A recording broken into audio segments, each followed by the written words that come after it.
पुंडलीक वरदे हरिविठ्ठल श्री ज्ञानदेव तुकाराम गोपाल कृष्ण भगवान की जय। माऊली ज्ञानेश्वर महाराज की जय। जगद्गुरु तुकाराम महाराज की जय। उपजोनिया पुढती येऊ, उपजोनिया पुढती येऊ, काला खाऊ दही भात। वैकुंठी तो ऐसे नाही, कवळ काही काल्याचे। एकमेका देऊमुखी, सुखी घालू हुंबरी। वैकुंठी तो ऐसे नाही, कवळ काही काल्याचे। तुका म्हणे वाळवंट, तुका म्हणे वाळवंट, बर्वे नीट उत्तम। वैकुंठी तो ऐसे नाही, कवळ काही काल्याचे। प्रस्तुत कीर्तनरूपी सेवेसाठी निवडलेला अभंग जगद्गुरु श्री संत तुकाराम महाराज यांचा 4 चरणाचा आणि काल्याचा अभंग आहे। तुकोबाराय म्हणतात, उपजोनिया पुढती येऊ, काला खाऊ दही भात। वैकुंठी तो ऐसे नाही, कवळ काही काल्याचे। उपजोनिया पुढती येऊ, काला खाऊ दही भात। अभंगाची सुरुवात तुकोबारायांनी उपजोनिया पुढती येऊ या चरणानं केली आहे। उपजोनिया पुढती येऊ या शब्दानं अभंगाची सुरुवात आहे। तर मग उपजोनिया पुढती येऊ असं म्हणण्याचा अधिकार कुणाला आहे? उपजोनिया पुढती येऊ असं म्हणण्याचा अधिकार कुणाला आहे? तर तो अधिकार फक्त संतांना आहे, इतर कुणालाही नाही। तसं भगवंताला आहे अवतार धरायचं म्हटलं तर, परंतु या अभंगाच्या हद्दीपर्यंत उपजोनिया पुढती येऊ असं म्हणण्याचा अधिकार फक्त संतांना आहे। संत कुणाला म्हणावं? ज्याच्याजवळ विवेक वैराग्य आहे, श्री गुरुच्या कृपेने ज्याला आत्मज्ञान झाले, जो मुक्त आहे, मुक्तीवर भजनयुक्त आहे, ज्याने प्रत्यक्षात देव पाहिलाय आणि देवानं ज्याची चाकरी केली, तो संत असतो। तुम्ही आम्ही 4 कीर्तन आणि 4 प्रवचनं केली की स्वतःला संत म्हणून घेतो। अर्ध्या हळकुंडात आम्ही पिवळे होतो। लोकही आम्हाला संत म्हणतात आणि आम्हीही आवडीने संत म्हणून घेतो। आम्ही कीर्तनकार, प्रवचनकार संत नसतो, आम्ही संत वाङ्मयाचे प्रचारक असतो। संत वाङ्मयाचे प्रचारक असतो। संताची व्याख्या नाथ महाराज सांगतायत, एका जनार्दनी भक्त, देव त्यांचा अंकित दास होय। एका जनार्दनी भक्त, देव त्यांचा अंकित दास होय। भक्त म्हणजे संत, कारण भक्ती हा 5वा पुरुषार्थ आहे। 4 पुरुषार्थ श्री भक्ती जैसी, म्हणून भक्त म्हणजे संत। ज्याच्याजवळ विवेक वैराग्य आहे, श्री गुरुच्या कृपेने ज्याला आत्मज्ञान झालंय, जो मुक्त झालाय, जो मुक्तीवर भजनयुक्त आहे, ज्याने प्रत्यक्षात पांडुरंग पाहिलाय आणि पांडुरंगानं ज्याची चाकरी केली, तो संत असतो, इतर दुसरं कोणीही नाही। म्हणून कोणीही स्वतःला संत म्हणून घेऊ नये आणि जगाने त्याला संत म्हणू नये। प्रत्येकाने आपापल्या मर्यादा पाळाव्यात। संत हे अतिशय दुर्मिळ असतात। शेकडो वर्षात एखादा संत होतो। बहु अवघड आहे संत भेटी, तुकोबाराय। तो महात्मा धनुर्धरा दुर्लभ अति। परीस आणि अमृत जसे दुर्लभ आहेत तसे संत दुर्लभ असतात. शेकडो वर्षात एखादा संत होतो. बहुतेक करून तर निळोबारायानंतर संत नाही. निळोबाराय हे तुकोबारायाचे शिष्य. निळोबाराय आणि संताजी जगनाडे यांच्यानंतर बहुतेक करून महाराज भूमीत संत उदयाला आल्याचं आढळून येत नाही. आणि आम्ही जर कुणाला संत म्हणत असतो त्यांच्यानंतर तर दे आर सो कॉल्ड संत, आडनावाचे संत किंवा आम्ही संबोधलेले संत. संताजी जगनाडे आणि निळोबाराय हे बहुतेक करून शेवटचे संत. जो देवहून देवाचं नाव घेतो तो संत असतो. जो ज्ञान गिळून गोविंद गातो तो संत असतो. जो मुक्तीवर भजनयुक्त असतो तो संत असतो. जे जे भगवत भजन करिजेत तया भागवत म्हणिजेत, मुक्तीवरी भजनयुक्त महाभागवत उद्धव. भागवत म्हणजे भक्त, तुमच्या आमच्यासारखे साधारण भक्त. भागवत म्हणजे भक्त आणि महाभागवत म्हणजे संत. मुक्तीवरी भजनयुक्त महाभागवत उद्धव. जो मुक्तीवर भजनयुक्त आहे तो महाभागवत आहे, अर्थात तो संत आहे. ऐसा बोधची केवळू होऊ नये असे निष्कळू, त्याही वरी भजन शिडू माझ्या ठाई. आत्मबोध झालाय आणि आत्मबोध झाल्यानंतरही माझं नामस्मरण चालूच आहे, तो संत असतो.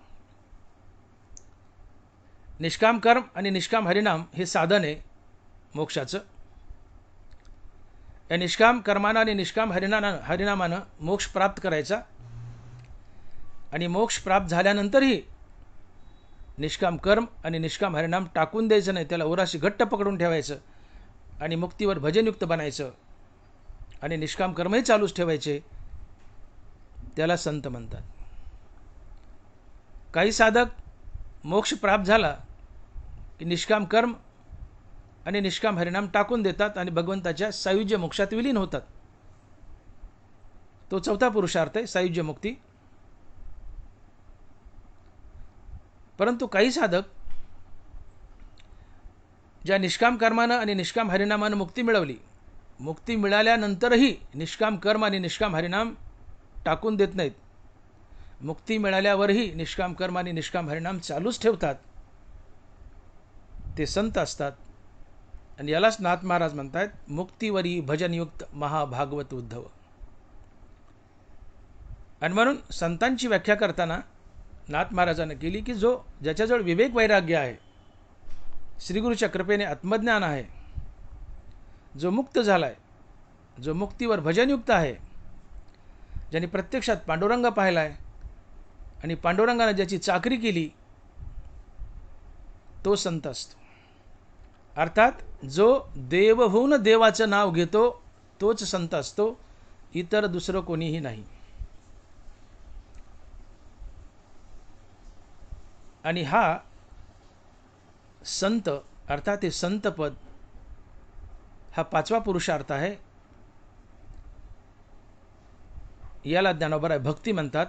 संत पदाला ज्ञानोबराय भक्ती म्हणतायत. आणि माऊली लिहित आहेत की चहू पुरुषार्थ श्री भक्ती जैसी. धर्म अर्थ काम मोक्ष हे चार पुरुषार्थ, यातला चौथा पुरुषार्थ आहे मोक्ष. पण ज्ञानोबरायांनी या मोक्षाच्या माथ्यावर पाय ठेवला आणि पाचवा पुरुषार्थ सांगितला आणि ती आहे भक्ती अर्थात संतपद. चहू पुरुषार्थ श्री भक्ती जैसी. मग जो साधक मोक्ष मिळून अर्थात सायुज्य मोक्ष मिळून भगवंताच्या आत्मस्वरूपात विलीन झालाय, तो मुक्त असतो, अर्थात तो चौथा पुरुषार्थ असतो. आणि अशा सायुज्यात विलीन झालेल्या मुक्त पुरुषाला, महात्म्याला पुन्हा जन्म मरण नसतं. त्याच्या मागचा जन्म मरणाचा फेरा कायमचा संपतो. तुम्ही जर सायुज्य मुक्ती स्वीकारली तर तुम्हाला स्वइच्छेने पुन्हा जन्म धरता येत नाही, कारण तुमच्या मागचा जन्म मरणाचा फेरा संपला. पाण्याचा एक थेंब समुद्रात पडला, तो थेंब समुद्रात झाला. तुम्ही भगवंताच्या आत्मस्वरूपात विलीन झाले, तुम्ही आत्मस्वरूपच झाले. आता तुम्हाला जन्ममरण नाही, कारण तुम्ही भगवंत झाले. भगवंताला जन्ममरण नसतं. म्हणून सायुज्यात विलीन झालेल्या महात्म्याला जन्ममरण नाही आणि स्वइच्छेने मानव देह धरता येत नाही. जर तो सायुज्यात विलीन झाला तर, अर्थात चौथा पुरुषार्थ मुक्ती स्वीकारली तर.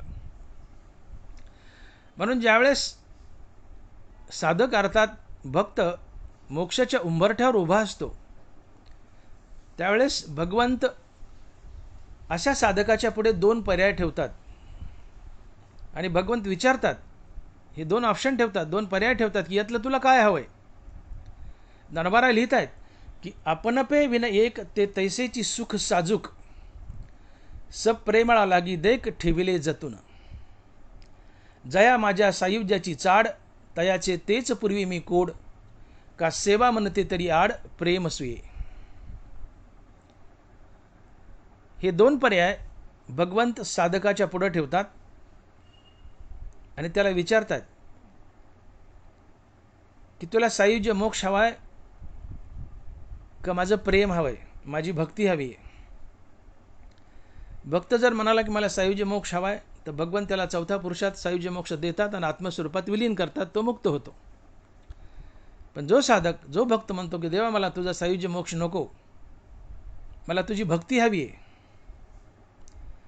तर अशा पुरुषाला भगवंत ही भक्ती देतात, अर्थात 5वा पुरुषार्थ देतात. आणि याला ज्ञानोबा म्हणतात चहू पुरुषार्थ श्री भक्ती जैसी. हा 5वा पुरुषार्थ असतो आणि ती भक्ती असते, अर्थात तो महात्मा संत असतो. आणि म्हणून जो मुक्त होतो आणि मुक्त होऊन मोक्षाचा धिक्कार करतो आणि मुक्तीवरही भजनयुक्त होतो, तो संत असतो, तो भक्त असतो आणि तो 5वा पुरुषार्थ असतो. आणि अशा संताला उपजून या पुढती येऊ असं म्हणण्याचा अधिकार असतो. कारण संतांनी मोक्षपद तुच्छ याच करता केले की आम्हाला प्रत्येक युगात देवा अवतार धरायचा, जन्म धरायचा मनुष्याचा. मोक्षपद तुच्छ केले या कारणे आम्हा जन्म घेणे युगायुगी. मोक्ष सुखा हानुला था, मोक्षाचे आमाशी नाही अवघड, तो असे उघड गाठोडीत. तुकोबार आहे. महाराज म्हणतात मोक्षाचं आम्हाला अवघड नाही, आम्ही गठोड्यात बांधलाय म्हणले. मोक्षाची सोडी बांधी करी की जळाचे परी तळवटो घे. आम्ही मोक्षाचं गाठोडं बांधतोही आणि सोडतोही आणि उदार अंतकरणानं जे पात्र आहेत त्यांना मोक्ष देतोही. आम्ही मोक्षाचे व्यापारी आहेत देवा, आम्हाला मोक्षाचं अवघड नाही आहे. हो, भोग मोक्ष बापुडी तेजिली कुळे, या मोक्षाला बापुड म्हटलंय, किविलवानं म्हटलंय. स्वर्ग नरक या वाटा चोराचिया. स्वर्ग नरक चोराच्या वाटा आहेत, मोक्ष बापुड आहे, किविलवान आहे. देवा आम्हाला तुझा मोक्ष नको, आम्हाला मुक्त तर व्हायचेच. मुक्त झाल्याशिवाय संत बनता येत नाही. तुम्हाला मोक्षपद स्वीकारावंच लागतं, स्वीकारून त्यागावं लागतं, तेव्हा तुम्ही संत होतात. तुम्ही मोक्षापर्यंत गेले नाही संत झाले असं म्हणताच येत नाही. म्हणून मी म्हटलं की मुक्तीवरी भजनयुक्त. मोक्ष तर घ्यावा, हे बेसिक आहे. मोक्ष तर घ्यावाच लागतो, तिथपर्यंत जावंच लागतं, प्राप्त करावंच लागतो. पण प्राप्त करून त्याजायचा, मोक्ष मिळवायचा आणि टाकायचा आणि भक्त बनायचं, संत बनायचं, हा 5वा पुरुषार्थ असतो. आणि म्हणून मोक्षपद तुच्छ केले या कारणे आम्हा जन्म घेणे युगायुगी. भगवंता तुझं मोक्ष, तुझ्या मोक्षाचा मी धिक्कार करतो, मला तुझा मोक्ष नको. का नको? तर मी जर मोक्ष प्राप्त केला किंवा मोक्ष जर घेतला, स्वीकारला,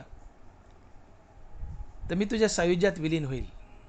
जन्ममरणाचा फेरा माझ्या मागचा चुकेल कायमचा, परंतु मला स्वइच्छेने पुन्हा मानवदेह धरता येणार नाही आणि मला हे नको आहे.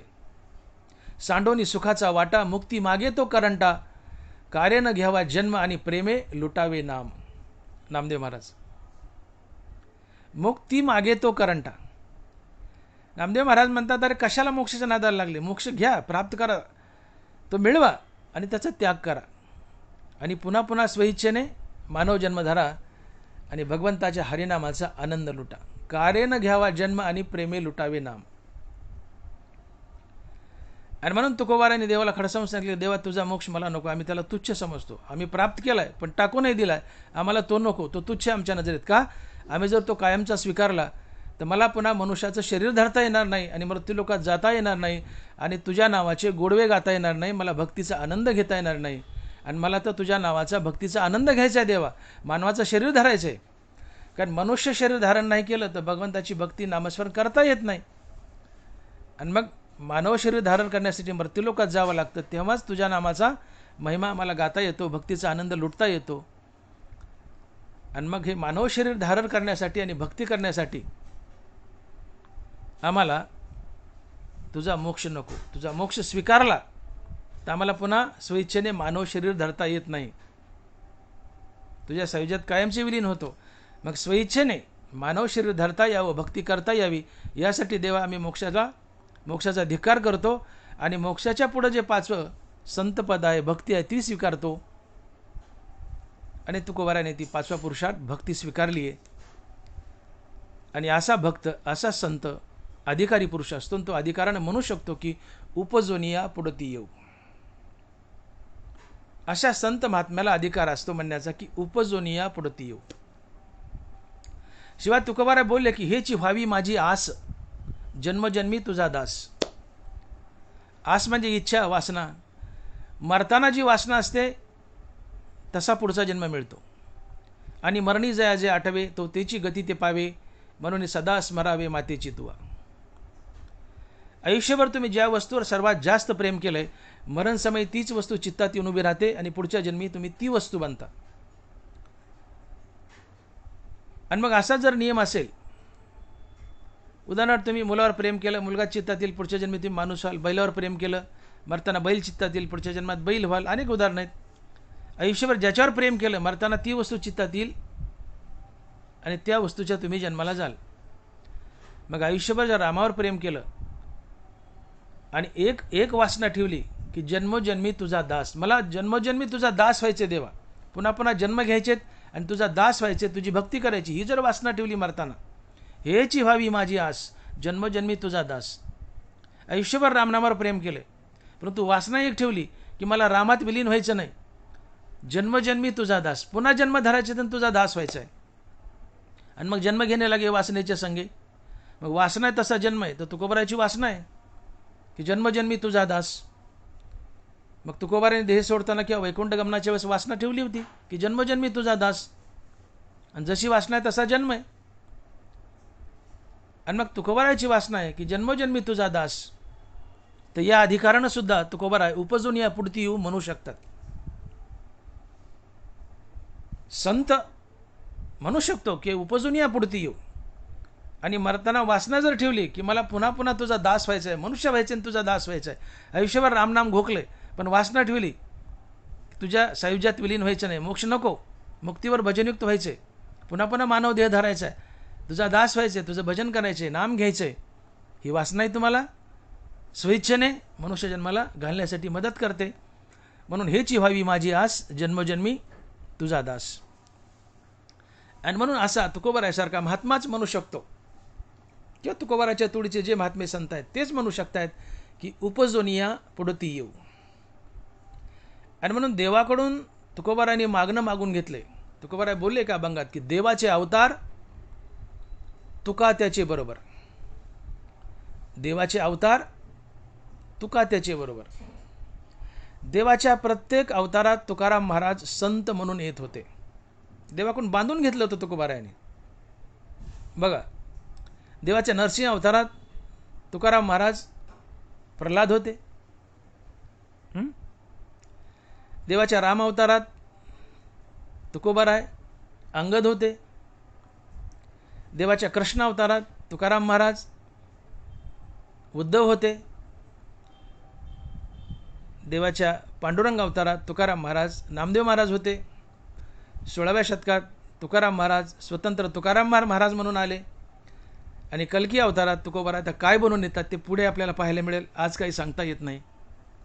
तात्पर्य देवाच्या प्रत्येक अवतारात, भगवान विष्णूच्या प्रत्येक अवतारात तुकोबाराय संत संत म्हणून येत होते. आणि म्हणून महाराज स्वमुखाने म्हणतायत की देवाचे अवतार तुका त्याचे बरोबर. आणि म्हणून तुकोबारासारखाच महात्मा म्हणू शकतो हक्कानं की उपजोनी या पुढती येऊ. का की देवा मी तुझा चौथा पुरुषार्थ धिक्कार केला, आम्ही मोक्ष मिळवलाय, चौथा पुरुषार्थ हा मोक्ष आहे, आम्ही मोक्ष मिळवलाय आणि त्यागलाय, मोक्षपद तुच्छ केले, आम्ही मोक्ष मिळवला आणि त्यागलाय, तुच्छ केलाय आणि मुक्तीवर भजनयुक्त बनलोय. आम्ही पाचवा पुरुषार्थ स्वीकारलाय, भक्ती, ज्याला संत म्हणतात. आणि म्हणून या जगतात, या विश्वात संत महात्माच असं म्हणू शकतो की उपजोनिया पुढती येऊ. तुकोबारासारखा महात्माच म्हणू शकतो हक्कानं, आणि तुकोबारासारखा महात्माच येऊ शकतो उपजून, दुसरं कोणी नाही. पण तुकोबारा म्हणतात उपजोनिया पुढती येऊ. का बरं? ठीक आहे, आपण अधिकार पाहिला की कोण अधिकारी पुरुष की उपजून या पुढती येऊ असं म्हणू शकतो, आपण पाहिलं. तर आपण यातून निष्कर्ष काढला की तुकोबारासारखा महान संत किंवा तुकोबाराच्या तुडीचा कोणताही संत म्हणू शकतो की उपजून या पुढती येऊ. का ते आपण कारण पाहिलं. तुकोबारा म्हणतात उपजून या पुढती येऊ. का बरं? तुकोबाराला उपजून अर्थात मानव देह धरून पुन्हा मृत्यूलोकात काय यावंसं वाटतं. तुकोबारा फक्त तुकोबारासारखा महात्माच म्हणू शकतो की उपजोनिया पुढती येऊ. तर तुकोबारासारखा महात्मा का म्हणतो उपजोनिया पुढती येऊ, तर याचं उत्तर तुकोबारा अभंगाच्या पहिल्या चरणात देतात. आणि महाराज लिहितात की उपजोनिया पुढती येऊ काला खाऊ दही भात. उपजोनिया पुढती येऊ कशा करता, तर काला खाऊ दही भात. महाराज म्हणतात की मला उपजून अर्थात मानव देह धारण करून मृत्यूलोकात यायचे. कशा करता, तर काला खाण्याकरता. काला खाऊ दही भात. आता काला या शब्दाचा नेमका अर्थ काय होतो? काला म्हणजे नेमकं काय? काला या शब्दाचे प्रत्येकाने आपापल्या परीने वेगवेगळे अर्थ केलेत. काला म्हणजे कुणी म्हणतं जीव ब्रह्माचं ऐक्य, काला म्हणजे कुणी म्हणतं हरिनामाचा खिचडी काला, काला म्हणजे कुणी म्हणतं भक्तिरस, ब्रह्मरस, अर्थात अति आवडीने भगवंताचं नामचिंतन करणं. असे काल्याचे अनेक अर्थ निघतात. प्रत्येकानं आपल्या आपल्या परीने काढलेत आणि निघतातही. आता पहिला अर्थ आपण पाहिला की काला म्हणजे जीव ब्रह्मा ऐक्य. काल्याने जीव ब्रह्मा ऐक्य होतं. बरं, जीव ब्रह्मा ऐक्य व्हावं लागतं का मूळचंच आहे? ते मूळचंच आहे, होण्याची गरज नाही. नरबरा बोलतात की तेवीची अहम भाव जाये ऐक्य ते आधीचे आहे, हेची साच जेत होय तो आधी यज्ञमय. नरबराची ओळी आहे का? तेवीची अहम भाव जाये ऐक्य ते आधीचे आहे, ऐक्य ते आधीचे आहे. जीव ब्रह्माचं ऐक्य मूळचंच आहे. मग जीव आणि देव, जीव आणि ब्रह्म यांचं मूळचंच ऐक्य आहे. तर बाद कशामुळे आला? तो अहंकारामुळं. मनुष्याचा जीव कसा तयार होतो? ज्ञानोबाला सांगतात 13व्या अध्यायात, वाया मन हे नाव एरवी कल्पनाची सावेव, जयाचे निसंगे जीव दशा वस्तू. वस्तू म्हणजे ब्रह्म, परमात्मा. परमात्म्यात मन जाऊन मिसळलं की परमात्माच जीव बनतो. म्हणून परमात्मा अधिक मन बरोबर जीव, आणि मनात अहंकार वास करतो. म्हणून परमात्मा अधिक अहंकार बरोबर जीव. परमात्मा अधिक मन किंवा परमात्मा अधिक अहंकार दोन्ही घेतलं चालतंय. परमात्मा अधिक मन बरोबर जीव किंवा परमात्मा अधिक अहंकार बरोबर जीव. मग अखंड रामनामाने तुम्ही हा अहंकार जाळला. राम म्हणता काम क्रोधाचे धन होय अभिमान देशोधडी. रामनामानं तुम्ही, अखंड रामनामानं तुम्ही अहंकार जाळला. परमात्मा आणि मन या दोन्हीचं मिलन म्हणजे जीव आहे. अखंड रामनामानं तुम्ही हा अहंकार जाळला आणि अहंकार संपला. आता फक्त परमात्मा उरला. तुम्हीच परमात्मा झाले, तुम्हीच देव बनले. वेगळा देव प्राप्त करण्याची गरज नाही. मग जीव ब्रह्माचं ऐक्य मुळूच आहे, पण त्यात भेद कशामुळे आला? अहंकारामुळं. ज्ञानोबा बोलतात की हा परमात्माची परी दुसरा, अहंकार निद्रा निदसुरा, स्वप्नीचे ओर भरा संतोषसीने. जीव हा परमात्माचा आहे, परंतु तो अहंकारात मिसळल्यामुळं जीव बनलाय. आणि हा अहंकार जाळला रामनामानं की खाली देव उरतो आणि तुम्हीच देव बनता. अर्थात जीव ब्रह्माचं ऐक्य मुळूच आहे, पण जीव का बनला? तर परमात्मा अहंकारात मिसळलाय. मग रामनामानं अहंकार जाळला की खाली देव उरतो आणि हा जीवच देव बनतो. किंबहुना हा जीव मूळचा देवच आहे. जीव ब्रह्माचं ऐक्य मुळूच आहे, पण ब्रह्म अहंकारात मिसळल्यामुळे जीव झाले. हे अहंकार जाळल्यामुळे आता ते शुद्ध ब्रह्म राहिलं. आणि ब्रह्म इज इक्वल टू ब्रह्म, म्हणजे देव इज इक्वल टू देव. तुम्ही देव झाले. म्हणून अखंड रामनामानं तुमच्यात परमात्मा बी आहे आणि अहंकार बी आहे. रामनामन हा अहंकार जाळला, खाली परमात्मा उरला, तुम्हीच परमात्मा बनले. हे ऐक्य मुळूच आहे, पण अहंकारानं भेद आलाय. तर काल्यानं जीव ब्रह्माचं ऐक्य होतं असं म्हणण्यापेक्षा काल्यानं अहंकार जळतो आणि जीव ब्रह्मात विलीन होतो. कारण जीवात अहंकार मिसळला म्हणून जीव आहे. देव अधिक अहंकार बरोबर जीव. रामनामानं अहंकार जाळला संपला, आता खाली देवच उरला आहे ना. देव अधिक अहंकार बरोबर जीव. रामनामानं अहंकार जाळला, अहंकार संपला, आता देवच उरला. हा देव आणि तो देव, देव इज इक्वल टू देव. म्हणजे जीव देवच आहे, पण अहंकारामुळे भेद आलाय. तर जीव ब्रह्माचं ऐक्य होतं, म्हणजे काल्यानं अहंकार जळतो आणि जीव ब्रह्मात विलीन होतो. नवे नवे मूळचा जीव ब्रह्मच असतो, देवच असतो. असा एक अर्थ होतो काल्याचा. जीव ब्रह्माचं ऐक्य आहे, मूळच आहे. अहंकारामुळे नडले तो, काल्यामुळे अहंकार जळतो, नाहीसा होतो आणि जीव ब्रह्माचं ऐक्य साधतं, परंतु ते मूळच आहे. हरिनामाचा खिचडी काला. अनेक पदार्थ खिचडीला एकत्र टाकले, अनेक पदार्थ एकत्र केले, तांदळासोबत पाण्यासोबत त्यांची खिचडी होते, ते एक जीव होतात. तसं नामस्मरणाने जीव भगवंताशी एकरूप होतो, ही हरिनामाची खिचडी आहे. तृण अग्निमेळे समरस झाले, तसे नामे केले जपता हरी. अग्नीमध्ये लाकडं टाकले किंवा गवत टाकलं, ते लाकडं आणि गवत काय होतं? अग्नीच होतात. अग्नीत काही टाका, ते अग्नीच होते. गवत तृण अग्निमेळे, गवत अग्नीत टाकलं, गवत अग्नी झालं. तुम्ही रामनाम घेतलं, तुम्ही रामच झाले. तसे नामे केले जपता हरी. हा हरिनामाचा खिचडी काला आहे. अनेक पदार्थ एकत्रित आणून खिचडी बनली, ते एक जीव झाले. तुम्ही हरिनाम घेतलं, हरीशी एक जीव झाले. हरिनामाचा खिचडी काला. तिसरा अर्थ कला म्हणजे भक्ती, भक्तिरस, ब्रह्मरस, नामस्मरण. आणि हाच अर्थ मला खरा वाटतो आणि या अभंगात हेच अपेक्षित आहे. अन्यथा तुकोबारायासारखा महात्मा जे अगोदरच मुक्त आहेत, मुक्तीवर भजनयुक्त आहेत, आणि ते पुन्हा अवतार धरून मनुष्यलोकात मनुष्यरूपात यायलेत आणि काला खायला यायलेत, तर त्यांना कशाचा काला खायचा आहे? हां, दही भाताचा काला खायचा आहे? बरं, शब्दशः दही भाताचा अर्थ धरला तर ते काय दही भाताला आसुसलेले नाहीत, दही भाताचा काला खायला येणार नाही. त्यांनी पहिला खाल्ला ना, आताही गरज नाही, त्यांची वासना संपलेली होती. म्हणजे खरा दही भाताचा काला खायला येत नाहीत. बरं, दही भाताचा खाला किंवा काल्याला जीवब्रह्म ऐक्य म्हणावं तर तुकोबारायचं जीवब्रह्म ऐक्य पहिलेच झालेलं आहे, ते मुक्तीवर भजनयुक्त आहेत.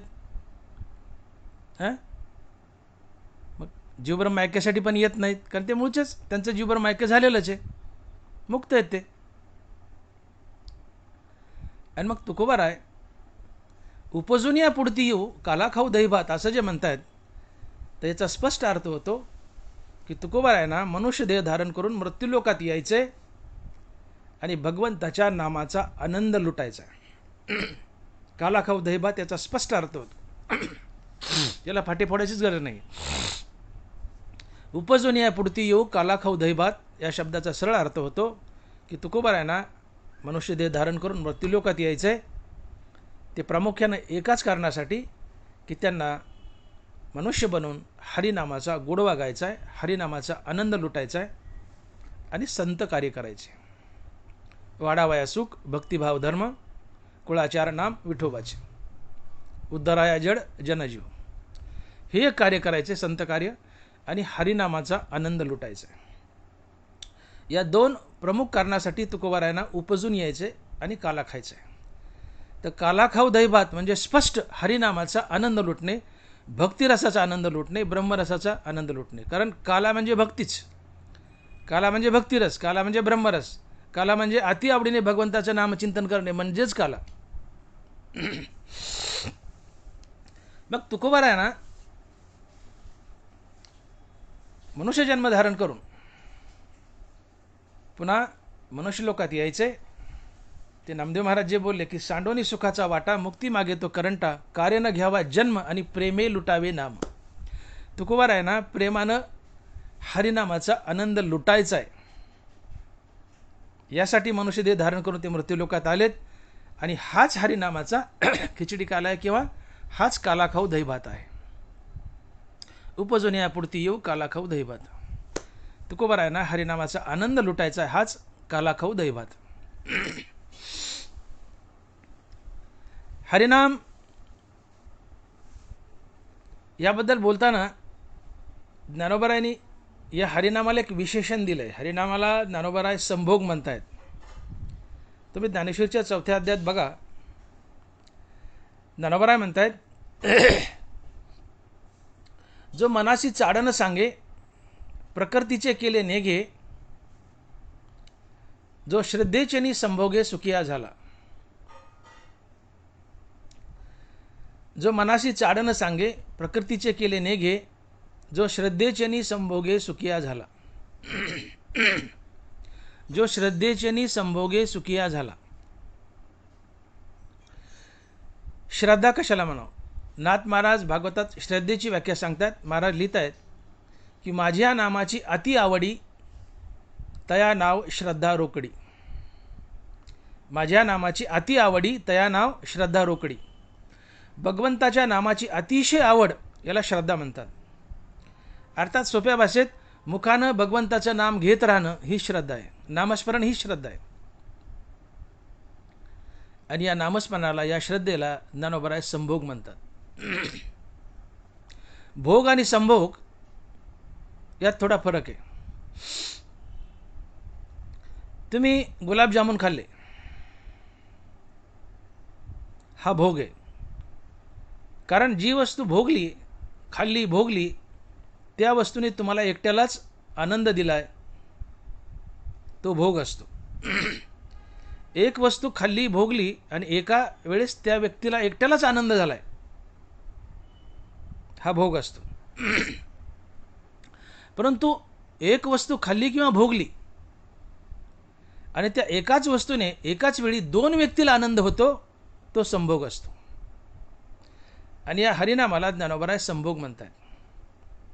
तुम्ही गुलाबजामुन खाल्ले, गुलाबजामुनी तुम्हाला एकट्याला आनंद झाला. परंतु तुम्ही तुमच्या पत्नीसोबत भोग घेतला, तुम्ही तुमच्या पत्नीसोबत मिलन केलं, त्या मिलनाने एकाच वेळी तुम्हाला आणि तुमच्या पत्नीला आनंद झाला, हा संभोग असतो. माझं वाक्य पुन्हा ऐका. तुम्ही गुलाबजामुन खाल्ले,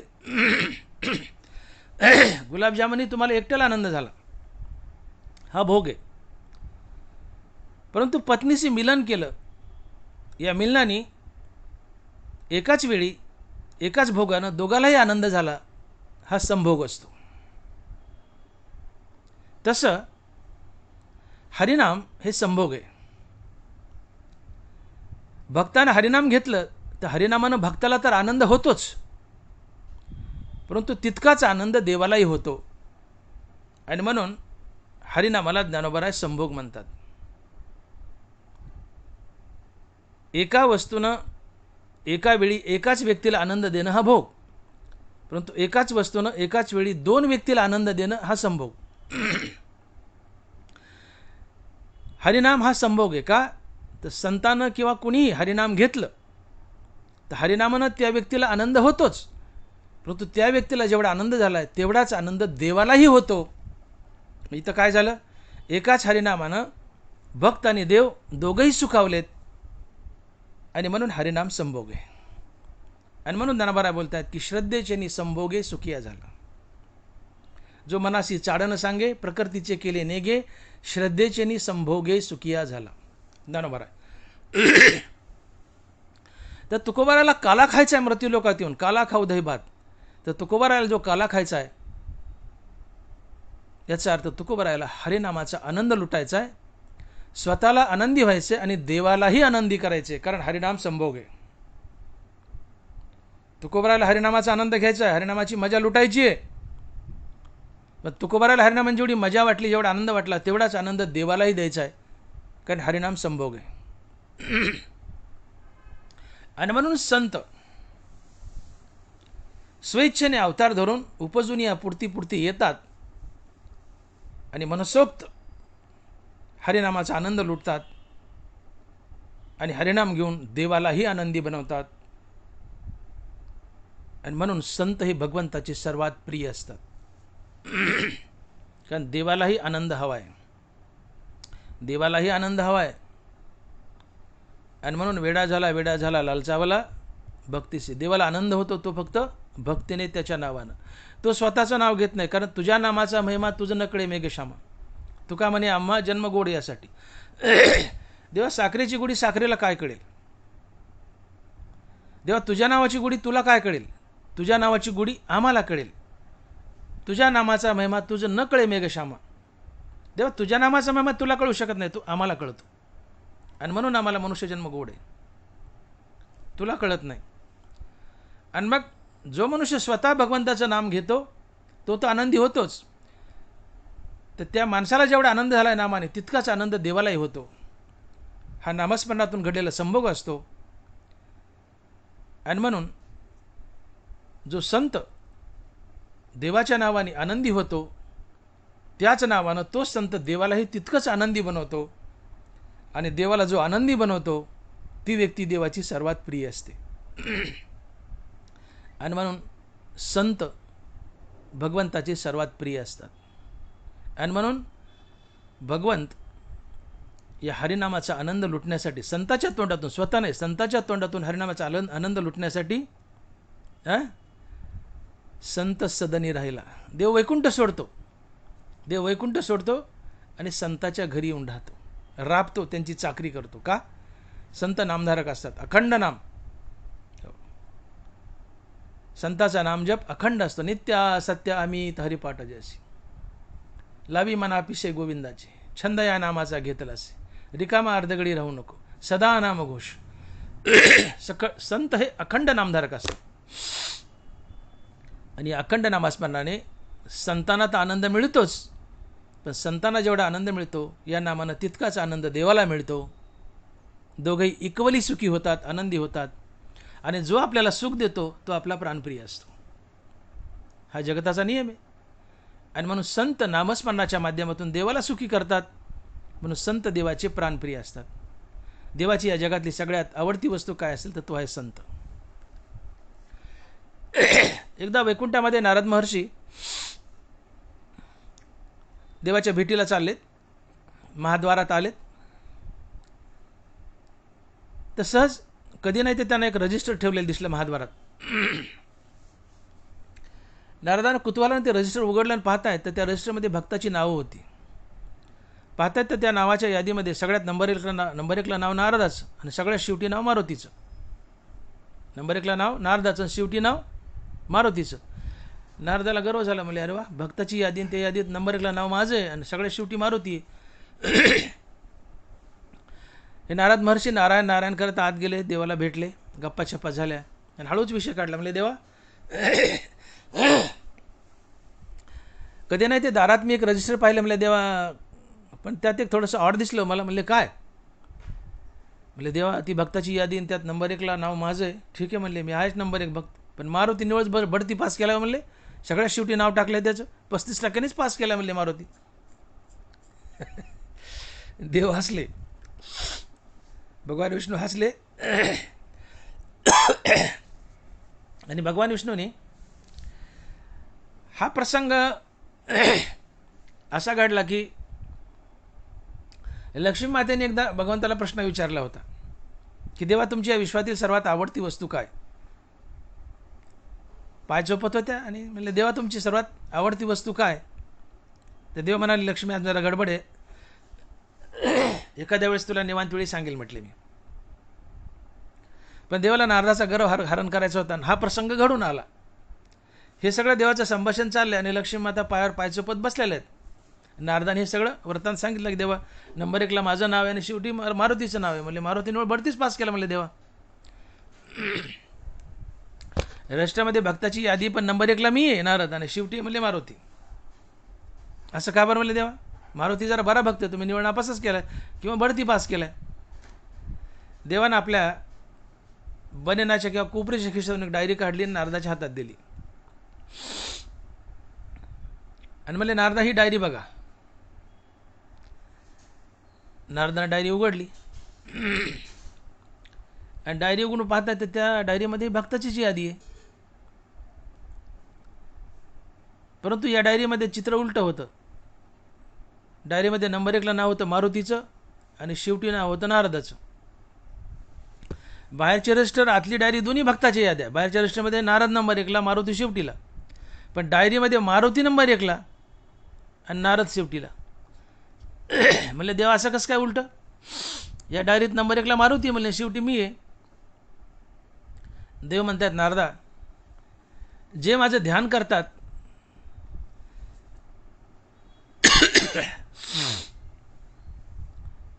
त्यांचं नाव त्या बाहेरच्या रजिस्टरमध्ये. नारदा, जे माझं ध्यान करतात त्यांची नावे त्या बाहेरच्या रजिस्टरमध्ये आहेत.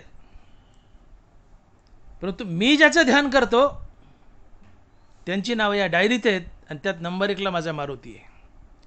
तयाचे करू आम्ही ध्यान, तू आमुचे देवता अर्चन, किंबहुना समाधान तो मिळे ते.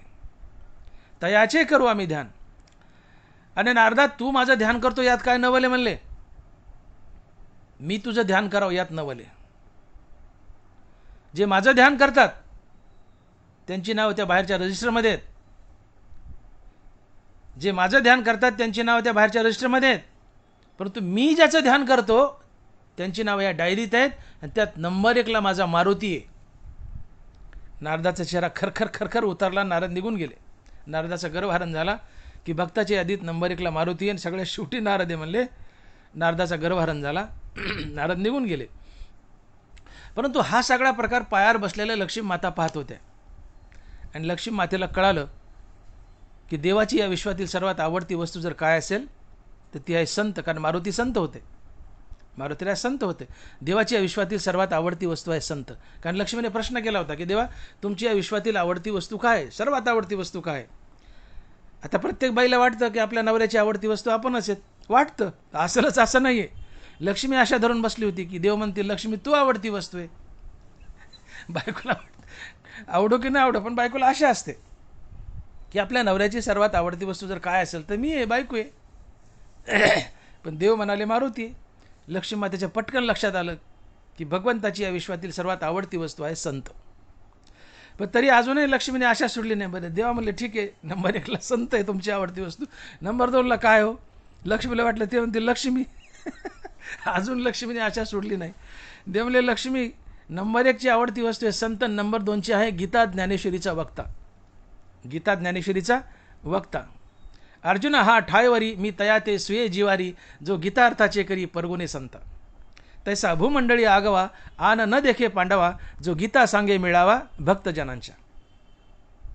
मी तसा माणूसच पाहिला नाही म्हणले पृथ्वीवर. कसा? की जो माझ्या भक्तजनाला गीतेची मेजवानी खाऊ घालतो.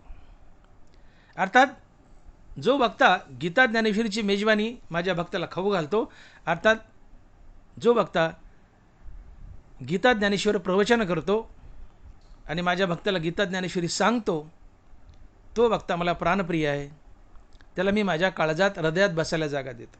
मी तयाते सुवे जेवारी, जो गीतार्थाचे करी परगुणे संत. तात्पर्य, गीता ज्ञानेश्वरीचा वक्ता हा भगवंताची नंबर 2ची आवडती वस्तू आहे. म्हणजे देवा आता तरी सांगा ना, तिसरा नंबर कोणाचा आहे? म्हणजे तिसरा नंबर लक्ष्मी तुझा आहे. लक्ष्मी तू आहे म्हणले तिसऱ्या नंबरला. म्हणले ठीक आहे देवा. तर देवाची या विश्वातील नंबर 1ची आवडती वस्तू आहे संत, नंबर 2ची आवडती वस्तू आहे गीता ज्ञानेश्वरीचा वक्ता, आणि नंबर 3ला लक्ष्मी. तर बायकोला वाटतं नंबर 1ची आवडती मीच आहे, पण नंबर 3ला गेली ती. विनोदाचा भाग सोडा. भगवंताची या विश्वातील सर्वात आवडती वस्तू जर काय असेल तर तो आहे संत. का? तर संत भगवंताचं अखंड नामस्मरण करतात, आणि अखंड नामस्मरणाने संत तर स्वतः आनंदी आणि सुखी होतातच, पण याच नामस्मरणाने संत भगवंतालाही तितकाच आनंदी करतो जितका तो आनंदी झालाय. आणि म्हणून हरिनामाला ज्ञानोबाराय संभोग म्हणतात. जो मनासी चाडण सांगे, प्रकृतीचे केले नेघे, जो श्रद्धेचनी संभोगे सुखिया झाला.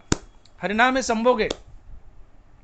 एक वस्तू खाल्ली हो, त्या वस्तूनं एकट्याला आनंद झाला, परंतु एकाच वस्तूनं ज्या वेळेस 2 व्यक्तीला एका वेळेस आनंद होतो तो संभोग असतो. गुलाबजामुन खाल्ले, एकट्याला आनंद झाला, पण तो पत्नीशी मिलन केलं, एकाच गोष्टीने दोघालाही एकदाच आनंद झाला, म्हणून तो संभोग आहे.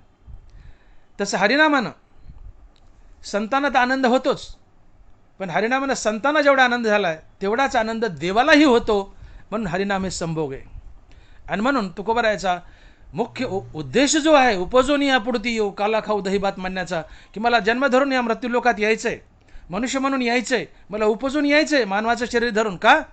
भगवंताच्या नामाचे गोडवे लुटायचेत, मला मुखानं भगवंताचं नाम घ्यायचं आहे, भगवंताच्या नामाचा आनंद लुटायचा आहे, भगवंताचं नाम घेऊन मला तर सुखी व्हायचं आहे, पण मी जेवढा सुखी होईल तितकंच मला देवालाही सुखी करायचं आहे.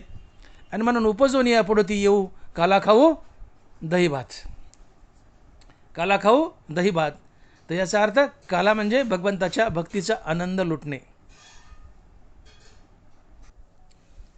आणि म्हणून ज्ञानोबराय म्हणतात की जो मनासी चाडण सांगे, प्रकृतीचे केले नेघे, जो श्रद्धेचेनी संभोगे सुखिया झाला. हरिनाम संभोग आहे. उदाहरणार्थ, तुम्ही शेतात गहू पेरले, कळं केलं, घरात आणले आणि तसेच ठेवले, काही उपयोग झाला का? तुम्ही गव्हाची प्राप्ती केली, परंतु त्याचे नाना प्रकारचे पदार्थ करून जर खाल्ले नाही तर त्या गव्हाचा काही उपयोग आहे का? नाही. गहू प्राप्तही करावा, त्याचे अनेक पदार्थ करावेत आणि खावेतही. तसा देव प्राप्तही करावा आणि त्याचा उपभोगही घ्यावा. गहू प्राप्तही करावा आणि गव्हाचा उपभोगही घ्यावा. तसा देव प्राप्त करावा आणि देवाचा उपभोगही घ्यावा. आणि यासाठी मुक्तीवर भजनयुक्त व्हावं लागतं. आणि म्हणून संत सायुज्याचा धिक्कार करतात आणि मुक्तीवर भजनयुक्त बनतात. तुम्ही गहू प्राप्त केला म्हणजे मोक्ष प्राप्त केला, अर्थात देव प्राप्त केला आणि देवाच्या सायुज्यात विलीन झाले. जन्ममरणाचा फेरा पाठीमागचा संपला, पण देवाचा आनंद लुटता आला नाही, देव तुम्हाला उपभोगता आला नाही. परंतु जो मुक्तीवर भजनयुक्त झालाय, मोक्ष मिळालाय, त्याचा धिक्कार केलाय आणि मुक्तीवर भजनयुक्त झालाय, आणि मुक्तीवर भजनयुक्त होऊन आता देवाचं नाव घेतोय, त्याने देव प्राप्तही केला आणि देवाच्या नावाचा आनंद लुटून देव भोगलाही. म्हणून गहू प्राप्तही करावा, त्याचे अनेक पदार्थ करून खावेत आणि गव्हाचा उपभोगही घ्यावा. तसं देव प्राप्तही करावा आणि देवाचं नामस्मरण करून देवाचा उपभोगही घ्यावा. हे संतपद असते. आणि हा देवाच्या नावाचा उपभोग घेण्यासाठी, देवाच्या नावाचा आनंद लुटण्यासाठी तुकोबारायला उपजोनिया पुढती येऊ काला खाऊ दही भात असं करायचं किंवा असं म्हणायचं. एक बाई आहे, लग्न झाले, नवऱ्यापासून तिला 2 मुलं झाली. नवरा हा मुलं होण्यासाठी त्या बाईचं साधन होता, मुलं ही साध्य होती. आता मुलं मिळाली, नवरा सोडून द्यावा तिने, आता काय गरज आहे? 2 लेकरं झाली ना, आता नवऱ्याची काय गरज आहे? साध्यपूर्ती झाली, साधन टाकून द्यावं. 2 मुलं झाली, आता नवरा सोडून द्यावा. पण बाई नवरा सोडून देत नाही. उलट दोघं नवरा बायको मिळून मुलाबाळाचं आणि नातरुंडाचं कोड कौतुक पाहतात. तसं ज्या नामस्मरणानं आणि निष्काम कर्मानं संत मुक्त झालाय, ते कर्म आणि ते नाम संत उराशी घट्ट बाळगून ठेवतात आणि मुक्तीवर भजनयुक्त बनतात आणि भगवंताच्या नामाचा आनंद लुटतात. जसं त्या बाईनी नवरा या साधनापासून 2 मुलं साध्य केली, पण नवरा हे साधन टाकून दिलं नाही. उलट आता नवरा बायको दोघं जण मिळून मुलाचं आणि नातरुंडाचं कोड कौतुक पाहू लागले. आता दिवस 4 खेळीमेळी म्हणल्यासारखं. नवरा बायको एकत्र मिळून त्या बाईनी नवरा हे साधन टाकून दिलं नाही. नवरा हे साधन होतं, मुलं हे साध्य होती. पण मुलं हे साध्य मिळाल्यानंतर बाईनी नवरा हे साधन टाकून दिलं नाही. उलट दोघांनी एकत्रित येऊन नातरुंडाचं आणि मुलाबाळाचं कोड कौतुक पाहिलं. तसं निष्काम कर्मानं, निष्काम हरिनामानं मोक्ष मिळालाय. संतांनी निष्काम कर्म आणि निष्काम हरिनाम टाकलं नाही. हे कर्म आणि नाम उराशी घट्ट बाळगले, मुक्तीवर भजनयुक्त झाले, देवाच्या नावाचा आनंद लुटला, देव उपभोगीला, देवाच्या नावानं स्वतः आनंदी झाले आणि देवालाही आनंदी केलं. म्हणून उपजून या पुढती येऊ, काला खाऊ दही भात. तुकोबारायला जे उपजून यायचे पुन्हा पुन्हा, तुकोबारायासारखा महात्माच म्हणू शकतो उपजून या पुढती येऊ, किंवा त्यांच्या तुडीचा महात्मा ज्ञानोबारायासारखा, इतर कोणी नाही आहे. उपजून या पुढती येऊ म्हणण्यासाठी तुम्हाला संत पदाची आवश्यकता असते. जो देवहून देवाचं नाव घेतो तो संत असतो.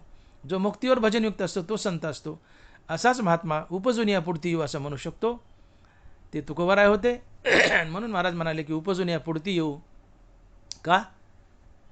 तर मला काला खाऊ दही भात, अर्थात मला हरिनामाचा आनंद लुटायचा आहे. हरिनामानं मला आनंदी व्हायचं आहे आणि तितकंच आनंदी देवालाही करायचं आहे. आणि म्हणून संत मुक्तीवर भजनयुक्त असतात. या भजनानं, या नामस्मरणानं स्वतः आनंदी होतात आणि देवालाही आनंदी करतात. आणि म्हणून संत हा भगवंताची या विश्वातील सर्वात प्रिय वस्तू आहे. जरी भगवंत सदचिद आनंद स्वरूप असला तरीही त्याला संताकडून हरिनामाचा आनंद लुटायचा असतो, हरिनामाचा गोडवा लुटायचा असतो. तो तर स्वतःचं नाव घेऊ शकत नाही. साखरेला साखरेची गोडी कळत नाही, तसं देवाला देवाच्या नावाची गोडी कळत नाही. ती भक्ताकडून कळते. आणि त्या भक्तीचा आनंद जितका संताला आहे तितका देवालाही होतो. आणि मग संताकडून आपल्याला आनंद लुटायचा आहे, म्हणून देव संताचा वेडा असतो. आणि म्हणून तुकोबारायला मुक्तीवर भजनयुक्त होऊन उपजून येऊन स्वतः तर हरिनामाने आनंदी व्हायचे, पण देवालाही आनंदी करायचे. म्हणून उपजून या पुढती येऊ, काला खाऊ दही भात. संतांचा एकच उद्देश असतो, तेची संत ज्यांचा हेत विठ्ठली, नेनती काही टानाटोना नामस्मरणा वाचुनी. संतापाशी टानाटोना, गंडादोरी, अंगारा बिंगारा, लिंबू छावछू काही नसते. नारळ पिरळ घंट्या बारून काही देत नाहीत. ते एकच सांगतात त्यांच्याकडे कुणी गेलं की विठ्ठलाचं नाव घ्या, ज्यांचा हेत विठ्ठली. कारण नाम हे साधन आहे, नाम हे साध्य बी आहे. विठ्ठल नामानं विठ्ठल प्राप्त करायचा आणि विठ्ठल प्राप्त केल्यावर विठ्ठलाचंच नाव घ्यायचं, तो संत असतो. कारण नाम साध्य आहे, नाम साधन बी आहे. ज्या विठ्ठल नामानं, या साधनानं विठ्ठल गाठलाय, आता हेच विठ्ठलाचं नाम साध्य बनवलं आहे. म्हणजे मुक्तीच्या आधीही विठ्ठल नाम, मुक्तीनंतरही विठ्ठल नाम, मुक्तीवरी भजनयुक्त महाभागवत उद्धव. मग तेची संत ज्यांचा हेत विठ्ठली, ज्यांचा मुक्तीच्या आधी एकच हेतू विठ्ठल नाम, मुक्तीनंतरही एकच हेतू विठ्ठल नाम. मग नाम साधन आहे, नाम साध्य आहे. आणि म्हणून संत आणि बुवाबाजी यात बराच फरक आहे.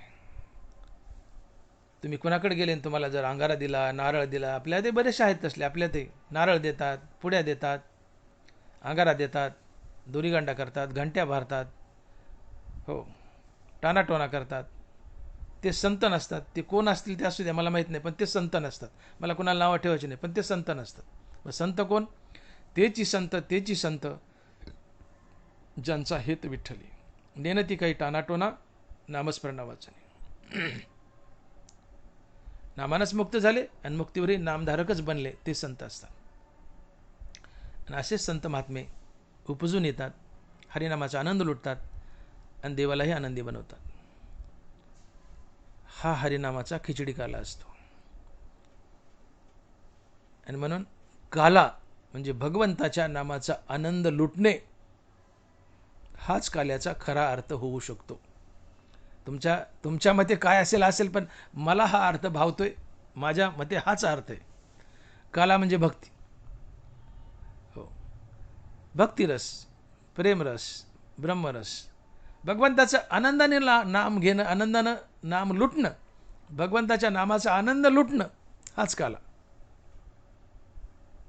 तो आनंद लुटायचा आहे म्हणून तुकोबारा म्हणतात, उपजून या पुढती येऊ, काला खाऊ दही भात. आता काला दही भाताचा आहे, दूध भाताचा असतो, भाजी भाकरीचा असतो, भाजी पोळीचा असतो.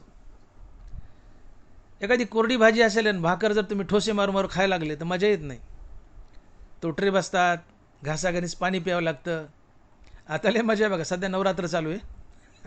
बायका भगरीच्या भाकरी करतात, दशम्या, आणि बटाट्याची भाजी करतात. एखाद्या ती जर कोरडी केली तर बाईच्या नरड्यातच घास फसवतो. बटाट्याची भाजी कोरडी आणि त्यात ती वाळलेली भगरीची भाकरली लवकर वाळते, वाळली शुष्क. किती तोंडात थोका तयार झाला तर ते घोटाळतच नाही, ओलं होत नाही. गिळताना बाईला तोटरा बसतो, ती लगेच पाण्याकडे पळती किंवा डेस्क घेऊन बसते आणि घोटाकडेच पाणी पिते. काला नसेल तर कोरडांना खाताना शुष्क असते, त्रास होतो, मजा बी येत नाही. पण तेच काला केला तर मजा येते. काला आपण वरपून खातो, फुरके मारून खातो. आईने बाळाला काला करून दिलाय, बाळ काला खाऊ लागले, भाजी पोळीचा किंवा दूध आणि पोळीचा. ज्या आईने काला करून दिलाय, बाळाने काला खाल्ल्यावर आई आनंदी होते, बाळ आनंदी होतं. ज्या संतांनी हरिनाम घेतलंय ते संत आनंदी होतात, त्याच हरिनामानं देवही आनंदी होतो. हा काला असतो. काला ओला असतो, भक्तीत ओलावा असतो. काला फुरके मारून खायचा असतो, मजा येते. फुरका मारून खायचा काला ओला असतो, चवदार लागतो, पोट भरतं. बरेचसे लोक आहेत की चुरून खाल्ल्याशिवाय त्यांचं पोटच भरत नाही, चुरून खाल्ल्याशिवाय मजा येत नाही. त्यातला मी बी एक आहे. चुरून हा नाहीस, डंबाळून. हा काला असतो, लौकिक दृष्ट्याही आणि पारमार्थिक दृष्ट्याही. आणि म्हणून हा काला अर्थात हरिनामाचा आनंद वैकुंठात नाही आहे. काला म्हणजे हरिनामाचा आनंदच. हा हरिनामाचा आनंद वैकुंठात नाही आहे. तुकोबारा, तुम्ही तर वैकुंठात राहता ना, तुम्ही वैकुंठात राहता, मग हा हरिनामाचा आनंद तुम्ही वैकुंठात का लुटत नाहीत? तर महाराज म्हणतात की बाबा, हा हरिनामाचा आनंद वैकुंठात नाही, वैकुंठी तो ऐसे नाही. याची देही घडे हे भजन अनेके जाण नाही कुठे. मृत्यूलोक साधा आहे, घाणेरडा आहे. मृत्यूलोकात काय येतं तुम्ही? वैकुंठ काय साधा आहे का? मग काल्याचा हरिनामाचा आनंद तुम्ही वैकुंठातच का लुटत नाहीत? तर तुकोबार आहे याचं उत्तर अभंगाच्या 3ऱ्या चरणात देतात आणि महाराज म्हणतात की वैकुंठी तो ऐसे नाही कवळ काही काल्याचे. वैकुंठ तो ऐसे नाही कवळ काही काल्याचे. महाराज म्हणतात, महाराजा जर आपण प्रश्न केला की महाराज तुम्ही वैकुंठात राहता, या विश्वातलं सगळ्यात चांगलं ठिकाण म्हणजे वैकुंठ आहे, वैकुंठासारखं सुंदर काही नाही, तिथं भगवान विष्णू आहेत, काय कमी आहे? आणि तुम्ही भगवान विष्णूचे भक्त आहात, पांडुरंगाचे, त्यांच्या चरणाजवळ सातत्यानं बसलेले आहेत, मग तिथंच हरिनामाचा काला करा ना, तिथंच रामनामाचा आनंद लुटा ना. त्याला मृत्यूलोकात द्यायची काय गरज आहे?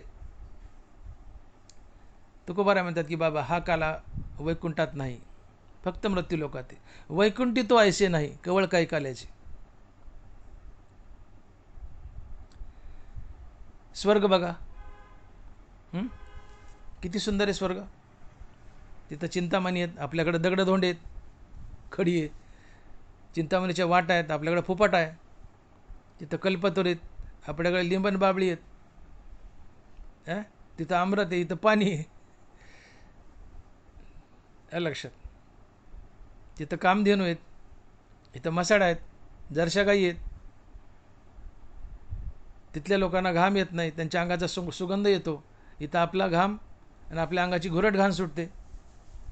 किती पॉश मेकअप करा, 2 तासात घाम आला की अंगाचा वास सुटतो. डिओमुळं आम्ही त्याला दाबतो, डिओ मारू वास दाबतो, पण शेवटी आपल्या अंगाचा घुरट घाण सुटतो घामामुळं. मग एवढा चांगला वैकुंठ सोडून तुम्हाला देवा, तुकोबारा ह्या मृत्यू लोकात काय वाटतंय? ते तुकोबारा म्हणतात की वैकुंठी तो ऐसे नाही कवळ काही काल्याचे. स्वर्गात, वैकुंठात, जनोलोकात, तपोलोक, महिरलोक, ब्रह्मलोक कुठेही हरिनामाचा खिचडी काला नाही, अर्थात भगवत भजन नाही आहे. हो, कुठेही भगवत भजन नाही, फक्त मृत्यूलोकात भगवत भजन आहे. वाकुलिया ब्रह्मादिका उत्तम लोका दाखवू. जनोलोक, तपोलोक, महिरलोक, ब्रह्मलोक म्हणजे सत्यलोक, कैलास, वैकुंठ, स्वर्ग कुठेही हरिनामाचं भजन नाही, अर्थात हरिनामाचा खिचडी काला नाही आहे. हरिनामाचं भजन अर्थात हरिनामाचा खिचडी काल आहे तो फक्त मृत्यू लोकात. आणि मग तुकोबाराच म्हणतात की याच देही घडे देवाचे भजन, अनेक हे जाण नाही कोठे. महाराज म्हणतात माझा वैकुंठ किती सुंदर असू द्या, परंतु हरिनामाचा गोडवा, हरिनामाचा आनंद मृत्यूलोक सोडला तर कुठेही नाही. कारण मृत्यूलोक ही कर्तृत्वभूमी आहे. मृत्यूलोकातला जो माणूस आहे, इतर ज्या पशुयोनी आहेत त्या भोगासाठी आहेत. वरचे जे काय जनलोक, तपलोक, महिरलोक, स्वर्गलोक, कैलास, वैकुंठ तेही भोगासाठीच आहेत. मनुष्य योनी कर्तव्यासाठी आहे, कर्तृत्वासाठी आहे. आणि म्हणून याला ज्ञानोबाने क्षेत्र म्हटले. म्हणून आम्ही कौतुके क्षेत्र म्हणूया, येतं पाप पुण्य पिके, म्हणून आम्ही कौतिके क्षेत्र म्हणवताया. मृत्यूलोकात आणि मनुष्याच्या शरीरात पाप पुण्य पिकतं. आणि मनुष्य योनीतून जसं रेल्वेचं जंक्शन असतं आणि जंक्शनवरून गाड्या अर्थात रेल्वे चारी दिशेला पळतात, चारी दिशेला फिरतात आणि पुन्हा जंक्शनवर येतात, तसं मनुष्य योनी ही जंक्शन आहे. या मनुष्य योनीत पाप पुण्य पिकतं आणि या पाप पुण्याच्या हिशोबावर तुमची गाडी कोणत्या पटरीवर पळायची ती ठरते. रेल्वे जंक्शनवर सगळ्या गाड्या जंक्शनला येतात, तिथून चारी दिशेला धावतात. तसं मनुष्ययोनी जंक्शन आहे. 84 लाख योनी फिरून आले की पुन्हा मनुष्ययोनी, आणि मनुष्ययोनीतून जे पाप पुण्य घडले त्या पाप पुण्याच्या जोरावर पुन्हा वेगवेगळ्या टपऱ्यावर चारी दिशेला तुम्ही फिरत असतात. आणि म्हणून मनुष्ययोनी सर्वात महान योनी आहे. तुम्हाला काही प्रमोशन घ्यायचं असेल, स्वर्गात जायचं आहे, जनोलोक, तपोलोक, महिरलोक, ब्रह्मलोक, कैलास, वैकुंठ वर जायचं आहे, मनुष्ययोनीतूनच जाता येतं. हे प्रमोशन आहे मनुष्ययोनीतून वर जाणं. तुम्हाला रिव्हर्शन घ्यायचं आहे, कुत्रे मांजरं झाडं झुडपं व्हायचं आहे, मनुष्ययोनीतून जावं लागतं. तुम्हाला मुक्त व्हायचं आहे, मनुष्ययोनीतूनच होता येतं. तुम्हाला संत व्हायचं आहे, मनुष्ययोनीतूनच होता येतं. तुम्हाला प्रमोशन अर्थात प्रमोशन आणि रिव्हर्शन या दोन्ही गोष्टी फक्त मनुष्य योनीतूनच होऊ शकतात, इतर योनीतून नाही. आणि म्हणून मनुष्य योनी अतिशय महान आहे. जरी मृत्यूलोकात फुफटा आहे, माती आहे, घाणेरडं शरीर आहे, घाम आहे, हो, शरीर दुःखाचे कोटार, शरीर रोगाचे भांडार, शरीर दुर्गंधीची थार, नाही अपवित्र शरीर आहे, इतकं घाणेरडं शरीर आहे, रोगराई आहे, दुःख आहे, 9 दार आहेत, 9 छिद्र आहेत आमच्या शरीराला, आणि प्रत्येकातून एक नाली वाहते. नाकात शेंबडे, तोंडात थुका आहे, डोळ्यात चिपडेत, कानात वॅक्स आहे, गुददार, लगवीचदार, लघवी आहे, संडास आहे. 9 छिद्र आहेत, 9 छिद्रातून 9 नाल्या वाहतात. किडसवाना शरीर आहे, घाणेरडं शरीर आहे, घाम येतो, दुर्गंधी येते, घुरटवास येतो. असलं शरीर असूनही हे शरीर उत्तम चांगले, शरीर सुखाचे घुसुले, शरीरे साध्य होय केले, शरीरे साधले परब्रह्म, नाथ महाराज. आणि म्हणून मनुष्यदेह, मनुष्ययोनी सर्वात उत्तम आहे, सर्वात उत्तम. कारण याच देही घडे देवाचे भजन, अनेक हे जाण नाही कोठे. हे स्वर्गात नाही, वैकुंठात कुठंच नाही, वैकुंठात नाही, कुठंच नाही. आणि म्हणून वैकुंठी तो ऐसे नाही कवळ काही काल्याचे. वैकुंठात भगवंताचं भजन नाही. तू देव मी भक्त ऐसे करी, हे फक्त मृत्यू लोकात आहे, माणसात आहे. तू देवन मी भक्त हे कुठंच नाही, वैकुंठात नाही, स्वर्गात नाही, कुठंच नाही, फक्त मृत्यू लोकात आहे. तू देव मी भक्त ऐसे करी. आणि भक्त झाल्याशिवाय हरिनामाचा गोडवा नाही, भक्ती नाही. आणि म्हणून भक्तीचा जो आनंद आहे हा इतरत्र कुठेही नाही, ना स्वर्ग ना वैकुंठ आहे, तो फक्त मृत्यू लोकात. आणि म्हणून तुकोबारायला वैकुंठात भक्तीचा आनंद लुटता येत नाही, म्हणून त्यांना मृत्यू लोकात यायचं आहे आणि भक्तीचा आनंद लुटायचा आहे. आणि म्हणून महाराजाला आपण जर प्रश्न केला की महाराज वैकुंठात येत तुम्ही एवढ्या मोठ्याचे, मग तिथंच मजा लुटा की हरिनामाची. महाराज म्हणतात बाबा वैकुंठात ये नाही ना, म्हणून तर मृत्यू लोकात यायचं आहे. वैकुंठी तो ऐसे नाही कवळ काही काल्याचे. वैकुंठात हरिभक्ती नाही आहे, नामस्मरण नाही आहे, ते फक्त मृत्यू लोकात पृथ्वीवरच आहे आणि मनुष्य योनीतच आहे. म्हणून मला उपजून पुन्हा यायचं आहे, हरिनामाचा आनंद लुटायचा आहे, अर्थात काला खायचा आहे, हरिनामाचा आनंद लुटायचा आहे. आणि तो फक्त मृत्यू लोकात आहे, पृथ्वीवरच आहे. म्हणून उपजून या पुढती येऊ काला खाऊ दैवात. मी पुन्हा पुन्हा संत म्हणून अवतार धरतो, उपजून या पुढती येतो, हरिनामाचा आनंद लुटून मी आनंदी होऊन देवालाही आनंदी करतो.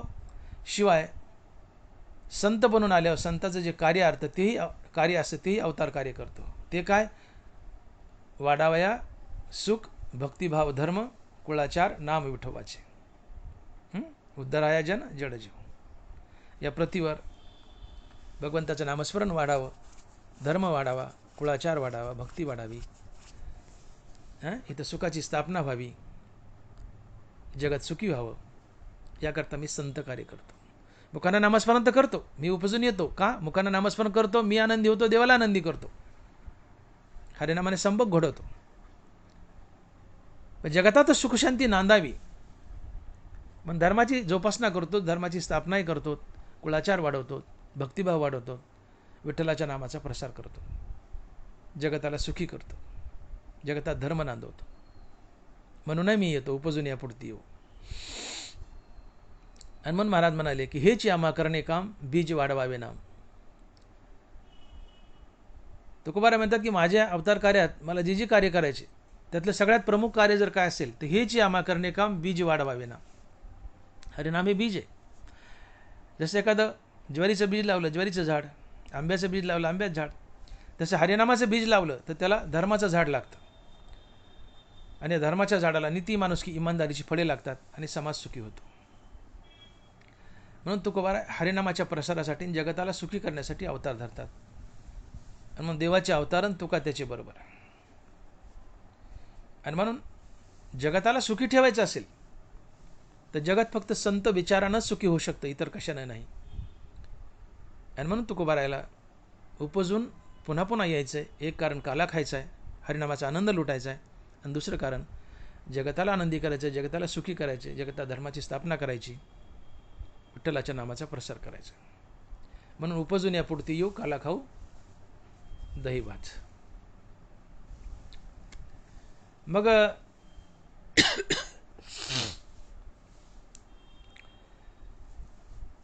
तुकोबाराय हा काला खाण्यासाठी तुम्हाला मृत्यू लोकात यायचे. मग हा काला तुम्ही कशा प्रकारे खाल? तर तुकोबारायच अभंगाच्या 3ऱ्या चरणात उत्तर देतात आणि महाराज म्हणतात की एकमेका देवमुखी सुखी घालू हुंबरी. एकमेका देवमुखी सुखी घालू हुंबरी. तर महाराज म्हणतात आम्ही मृत्यू लोकात मनुष्य म्हणून येऊ, काला खाऊ, अर्थात हरिनामाचा आनंद लुटू. पण तो कसा लुटू? एकमेका देवमुखी सुखी घालू हुंबरी. आता इथं 2 अर्थ होतात.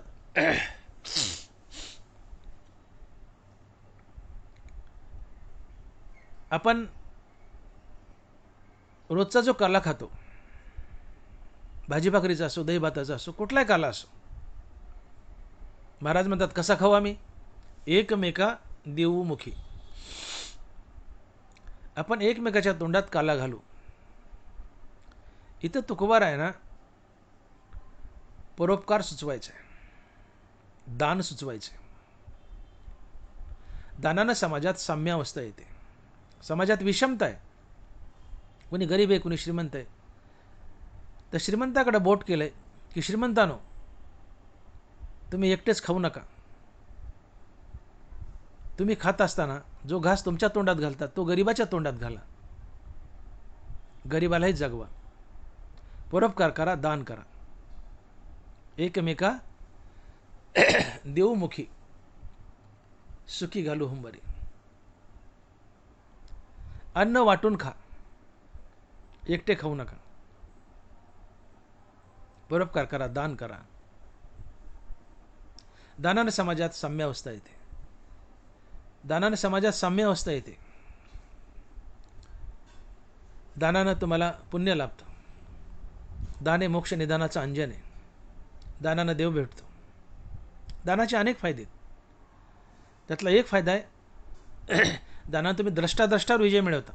पण दानाचा दुसरा महत्त्वाचा फायदा आहे, दानानं समाजात साम्यावस्था येते. दानामुळं तुम्ही गरिबाला सहकार्य करता आणि गरीबही चांगल्यापैकी जगू शकतो. गरिबाला एक दिलासा मिळतो की श्रीमंताचं आहे ते माझंही आहे.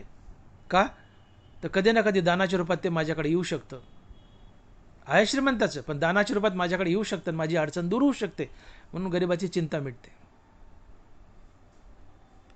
आणि म्हणून गरीब आशा लावून असतो की श्रीमंत दानाच्या रूपात मला देईल, माझी अडचण सोडवेल, आर्थिक असो, अन्नपाण्याची असो, कुठली असो.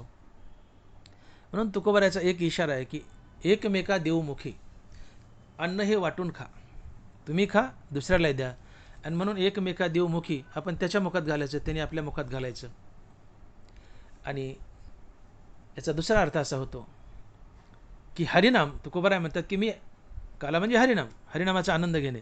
तुकोबाराय म्हणतात की हरिनामाचा आनंद मी एकटा लुटणार नाही, मी अप्पलपोट्या नाही आहे, सेवितो हा रस वाटितो अनेका. मी स्वार्थी नाही, मी अप्पलपोट्या नाही आहे, मी एकटाच हरिनामाचा आनंद घेणार नाही. हा हरिनामाचा आनंद मी जगालाही वाटील.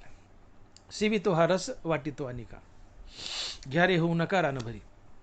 हरिनाम मी तर घेईल, पण जगालाही घ्यायला होईल.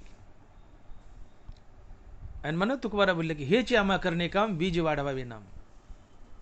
वाढावाय सुख भक्तिभाव धर्म, कुळाचार नाम विठोबाचे. मी स्वतः हरिनाम घेईल, पण संपूर्ण जगताला हरिनाम घेण्यासाठी प्रवृत्त करेल. आणि हा संताचा फार मोठा त्याग असतो. जगाच्या कल्याणात संताच्या विभूती. आपल्यात आणि संतात काय फरक आहे? आम्ही हरिनाम घेतलं आणि समोरच्याला सांगितलं हरिनाम घे, त्यांनी नाही घेतलं की आपण म्हणतो जाऊ द्या, पडू द्या, घेऊन येत नाही घेऊ, काय करायचं आपल्याला, मरू द्या तिकडं. आपण कीर्तनाला चालून समोरच्याला म्हणलं चल, ते नाही आलं, आपण जाऊ द्या, पडू द्या तिकडे, काय करायचं आपल्याला, नका घ्याय ना.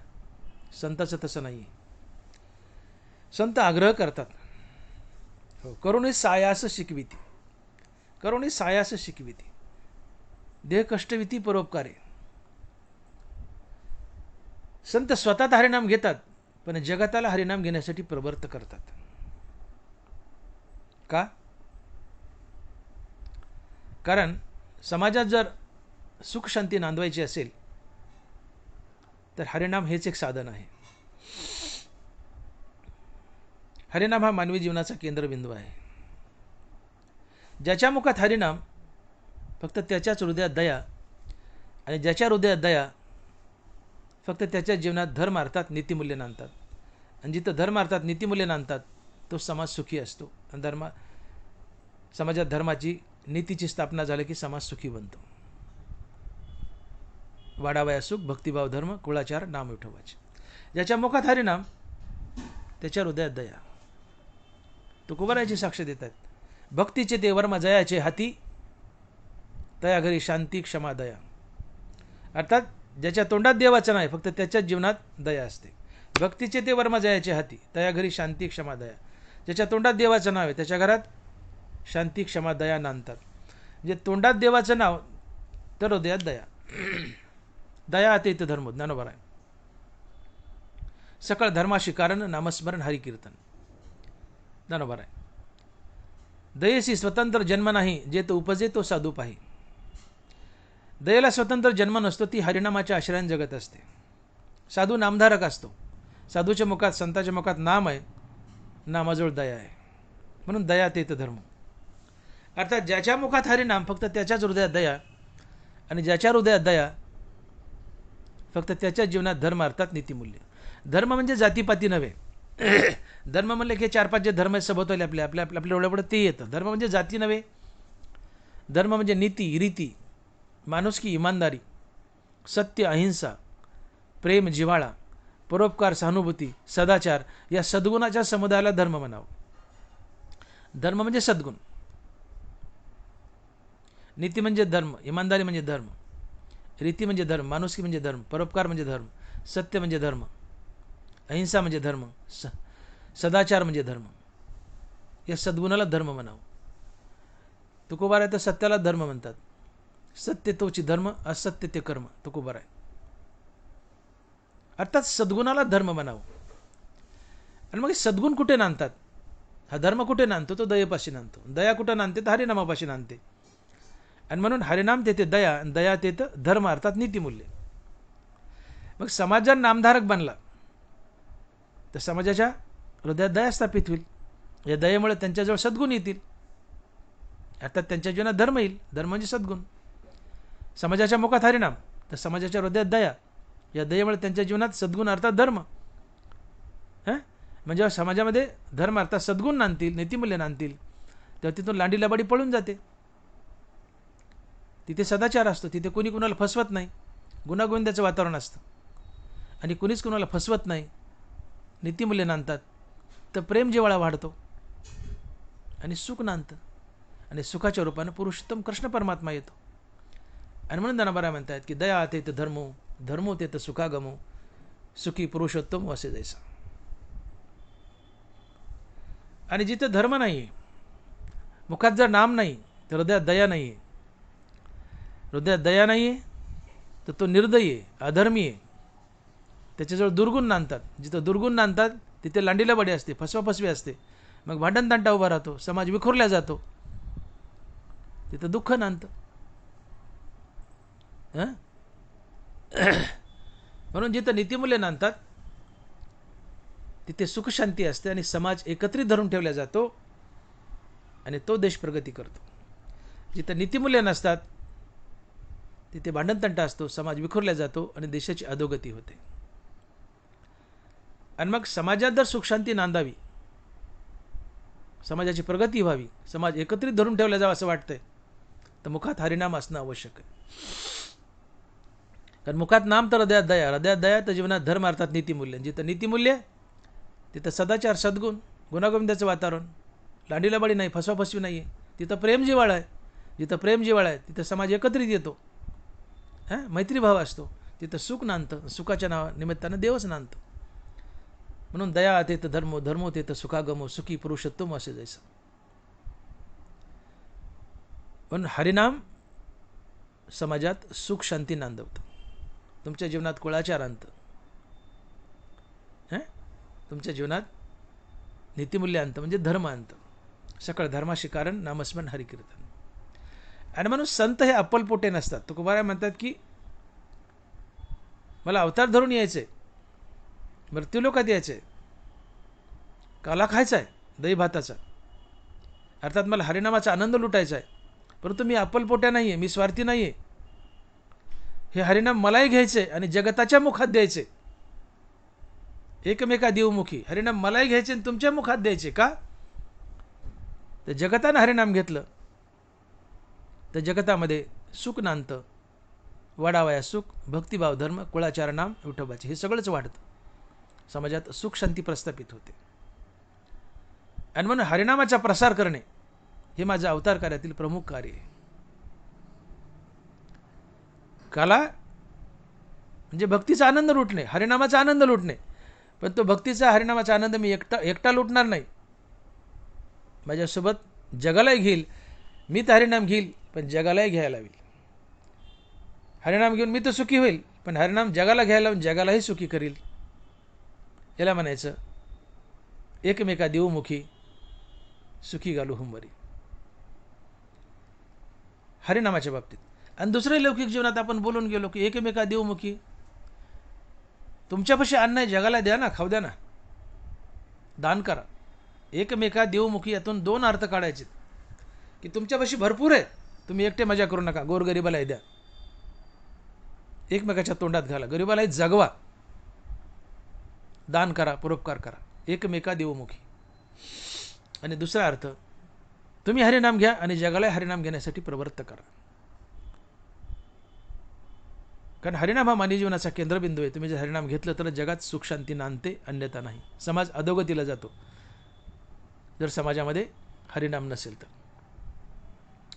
आणि म्हणून हरिनामाचा प्रसार व्हावा, समाजामध्ये धर्म नांदावा, सुख शांती नांदावी, समाजात कुळाचार यावा, विठ्ठलाच्या नामाचा अधिक प्रसार बी व्हावा, हे माझे अवतार कार्यातील प्रमुख कार्य आहेत.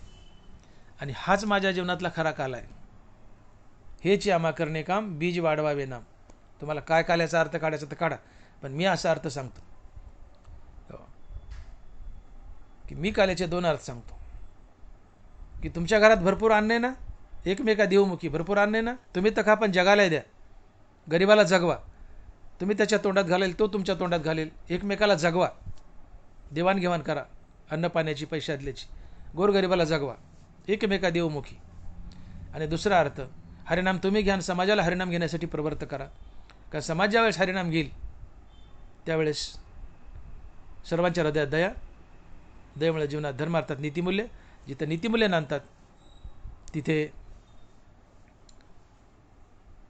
सदाचार असतो, सद्गुण असतात, गुणागोविंदाचं वातावरण असतं. जिथं नीतिमूल्य नांदतात तिथं सदाचार, प्रेम, मैत्री, जिव्हाळा असतो. जिथं जिव्हाळा असतो, प्रेम असतं, मैत्री असते, तिथं सुख शांती नांदते, समाज एकत्रित धरून ठेवला जातो आणि तिथं देवाचा वास असतो. पण हरिनाम स्वतः घ्या आणि दुसऱ्याला हरिनाम घेण्यासाठी प्रवृत्त करा. अन्नपाणी स्वतः खा आणि दुसऱ्याला वाटा, यालाच म्हणायचं एकमेका देवमुखी, सुखी घालू हुंबरी. आता हे देताना अन्न आपण खातो आणि दुसऱ्याला देतोय, आणि हरिनाम आपण घेतोय आणि दुसऱ्याला घ्यायला लावतोय. हे देत असताना कसं, हे देताना कसं, सुखी घालू हुंबरी. हे नुसतं देऊन थांबा नाही, पण कसं देऊ, सुखी घालू हुंबरी.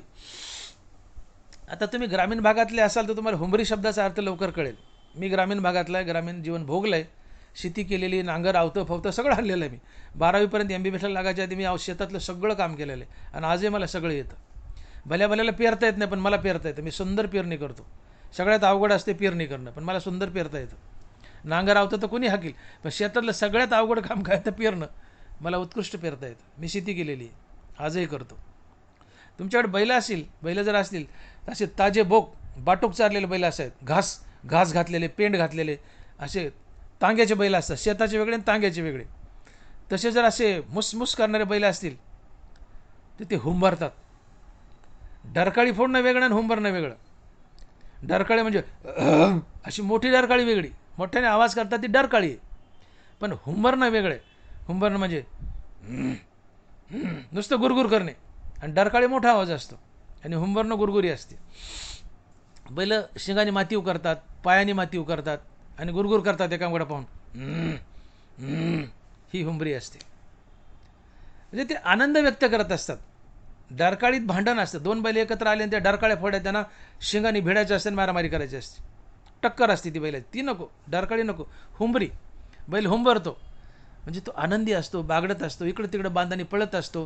पळताना शिंगाने माती उकरतो, पायाने माती उकरतो. ते वासरू पळतं, त्याला म्हणतो आपण त्या वासराच्या नाकात वारं शिरले. ते नाकात वारं शिरलं जसं पळतं, उभा राहतं, उड्या मारतं, पुन्हा पळतं, शिंगाने माती उकरतं. मोठा बैल असेल तर वासराला शिंगा नसतात, पण मोठ्या बैल असलं शिंगाने माती उकरतं, पायाने माती उकरतं. ते आनंद व्यक्त करत असतं, त्याला म्हणतात हुंबरणं.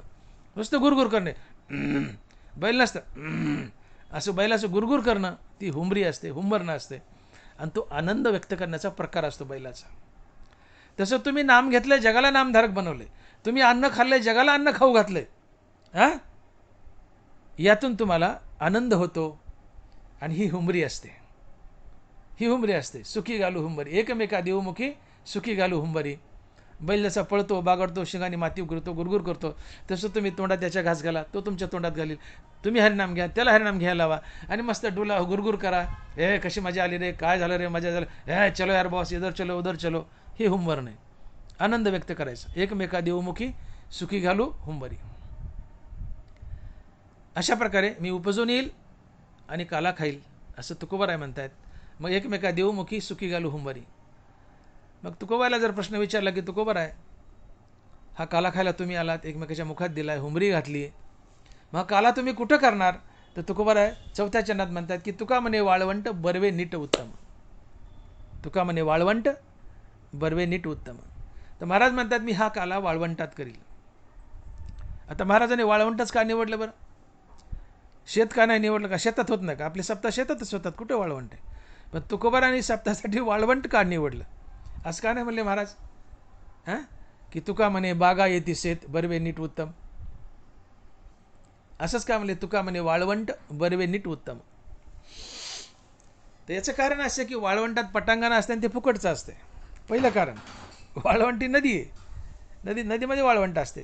ते राजस्थानचं वाळवंट जाऊ द्या, आपल्या नदीत जे असतं पटांगण मोठं वाळवंट, चंद्रभागेतलं वगैरे, गोदावरीचं, एक तर वाळवंट सामुदायिक असते, फुकट असते. तिथं कोणी टोकत नाही, कोणाच्या पाय पडायची गरज नाही की जमीन दे रे बाबा आणि घे रे बाबा. ते वैयक्तिक मालकीची असते जमीन, त्याचं पीक असतं त्याच्यात, त्याला काप मन कुटाने कर, किंवा उन्हाळा असला तर त्याच्या पाया पड, दे रे बा जमीन, त्याची गरज नाही. वाळवंट फुकट आहे, सगळ्याचे इझिली उपलब्ध आहे आणि आईस पेस आहे. म्हणून वाळवंट निवडलं. एक गोष्ट काल्यासाठी, आईस पेस जागा आहे. आणि वाळू संध्याकाळी थंड असते, गार लागते, तिच्यावर लोळायला मजा येते. वाळूवर लोळत लोळत कीर्तन ऐका, हरिनाम घ्या, मजाकडे, तुम्ही आम्ही गदारोळी, तुम्ही आम्ही खेळीमेळी गदारोळी आनंदे. गार लागतं, मस्त असते. वाळू संध्याकाळी गार पडते, दिवसात चटके देते, पण रातचं लय गार पडते 9च्या पुढं. कीर्तन 9च्या पुढं असते. हां, ठीक आहे, काला सकाळी असेल, पण कीर्तनं रात्री असतात, म्हणून वाळवंटातले कीर्तनं छान असतात, गार असते. आता काल्याचं कीर्तन हे सकाळी थंडीतच व्हायला पाहिजे, 8ला सुरू व्हायला पाहिजे, 10ला संपायला पाहिजे. पण आता कोणी 12ला करते, 13ला करते, कोणी 4ला करते, 5ला, त्याचं टाईम टेबलच राहिलं नाही. खरं 8ला जर काल्याचं कीर्तन केलं तर 10पर्यंत संपत जाईल. तो पण सकाळी सकाळी वाळू थंड असते, ती दुपारा चटके मारते. वाळू गार आहे, ऐसपेस जागा आहे, मैदान आहे, फुकटचं आहे, म्हणून वाळवंट निवडलं. एक कारण. दुसरं कारण, वाळवंट एक अशी जागा आहे तिथं काही पिकत नाही. सर्वत्र पिकतं पण वाळवंटात काही पिकत नाही. आणि म्हणून वाळवंटात काही पिकत नाही. बागायती जमिनीत पिकतं, बरडावर पिकतं, गवत तरी येतं, पण वाळवंटात काहीच पिकत नाही, काहीच उगवत नाही. आणि म्हणून तुकोबाराय म्हणतात की आमचं मन विरक्त मन आहे, निर्मळ मन आहे, स्वच्छ मन आहे. आमच्या विरक्त मनात, निर्मळ मनात पाप पुण्य पिकत नाही. आणि म्हणून अशा मनाला म्हणायचं तुका म्हणे वाळवंट बर्वे नीट उत्तम. जे निर्विकारी मन आहे, जिथं काही पिकत नाही, पाप नाही, पुण्य नाही, जे विरक्त आहे, असं मन म्हणजे तुका म्हणे वाळवंट बर्वे नीट उत्तम. विठोबा रखुमाई, जय जय विठोबा रखुमाई. याच्यामध्ये आपण अभंगाचा भावार्थ पाहिला आहे. काल्याचं कीर्तन आहे. चरित्र ते उच्चारावे, केले देव गोखळी. अनेक चरित्र केले देवानी. पुतना मारली, राक्षस मारले, कंस मारला, गाई सांभाळल्या, कालिया मर्दन मारला, आईला आपल्या तोंडात 14 बहुनं दाखवली. एक लीला सांगून आपण आपला टाईम संपल्यावर रक्त घेऊ. चरित्र ते उच्चारावे, केले देव गोखळी. एकदा एक मुलगा चाडी करू लागला भगवान कृष्णाची, बाळकृष्णाची. आईकडे गेला, यशोदा मातेकडे. म्हणले आई आई चल चल, मला यशोदा मैया, कृष्णानं माती खाल्ली.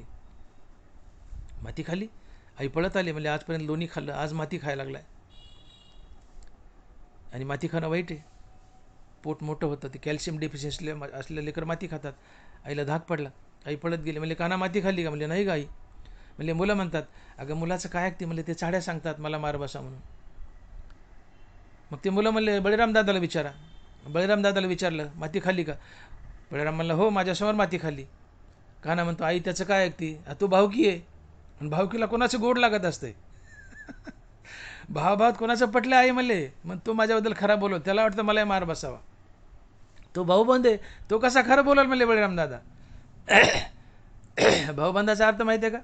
की ज्याच्या घरी जाणं येणं बंद तो भाऊबंद, ज्याच्या घरी जाणं येणं बंद तो भाऊबंद. तो भाऊबंद आहे म्हणले माझा, तो कसा खरा बोलेल, त्याला तर वाटतं मला रट्टे बसावेत.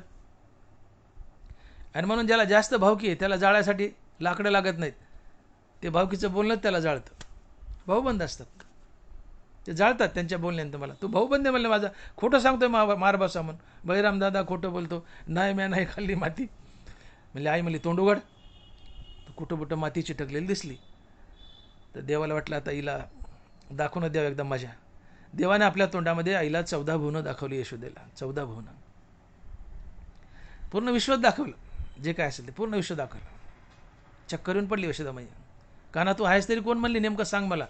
तू माझा मुलगा आहे का दुसरा कोणी आहे, नेमकं आहेस कोण. अशा प्रकारच्या भगवंतांनी गोकुळात अनेक लीला केल्या. वेळ संपलाय आपला. निमित्त असतं, मान असतो, चरित्र ते उच्चारावे केले देवी गोकुळी. अशा प्रकारे तुकोबाराय म्हणतात की उपजून या पुढती येऊ काला खाऊ दही भात, वैकुंठी तो ऐसे नाही कवळ काही काल्याचे, एकमेका देऊमुखी सुखी घालू हुंबरी, तुका म्हणे वाळवंट बरवे नीट उत्तम. तात्पर्य फक्त संतालाच अधिकार असतो की उपजून या पुढती येऊ म्हणण्याचा, इतर कोणाला नाही. संत कोणाला म्हणतात आपण अभंगात पाहिले सुरुवातीला. फक्त संतच म्हणू शकतो उपजून या पुढती येऊ काला खाऊ दही भात. जो मुक्तीवर भजनयुक्त असतो तो संत असतो. जो देहून देवाचं नाव घेतो तो संत असतो. आणि असा संत महात्मा हा 5वा पुरुषार्थ असतो. आणि असा संतच म्हणू शकतो उपजून या पुढती येऊ आणि काला खाऊ दही भात. बरं आता त्याला तो उपजून यायला म्हणजे कुठं, आम्ही वैकुंठवासी आलो याच कारणाशी. तुकोबरा वैकुंठात राहतात आणि ते म्हणतात उपजून येऊ. मग वैकुंठात नाही का काला. ते म्हणले नाही, हा फक्त मृत्यू लोकातच आहे, इतर तर कुठं नाही. हो, याच देहीगडे देवाचे भजन अनेके जाण नाही कुठे. हे वैकुंठात नाही म्हणून तर मृत्यू लोकात यायचे. आणि म्हणून वैकुंठी तो ऐसे नाही कवळ काही काल्याचे. तुकोबरा वैकुंठातून मृत्यू लोकात येतात, स्वेच्छेने अवतार धरतात, काला करतात. अर्थात एकमेकाला दानधर्म करा, गरिबाला पोचवा, सर्वाला जगवा, एकमेकाच्या मुखात द्या. तुम्ही हरिनाम घ्या आणि हरिनामाचे प्रसार करा. हा काला मृत्यू लोकात आहे आणि मृत्यू लोकात येऊन आम्ही काला खातो. तो कसा खातो, तो वाटून खातो. खरोखरचा जो काला आहे तोही वाटून खा, एकमेकाच्या तोंडात घाला. अर्थात परोपकार करा, दानधर्म करा, समाजात साम्य अवस्था येईल. इथं परोपकार दाखवला, दानशूरवरती दाखवली. तुम्ही परोपकार करा, जगा आणि जगवा. हो, एकमेका घालू, एकमेका देऊमुखी. आणि हरिनाम स्वतः घ्या आणि जगाला घेण्यासाठी प्रवृत्त करा. समाजामध्ये सुख शांती नांदेल, धर्म नांदेल, समाज सुखी होईल. आणि हा काला वाळवंटात करा. अर्थात निर्मळ अंतकरणाने करा. वाळवंटात करा म्हणजे पटांगणा एक भाग त्याचा अर्थ. दुसरा अर्थ शुद्ध अंतकरणाने करा, निर्मळ अंतकरणाने करा, विरक्त अंतकरणाने करा.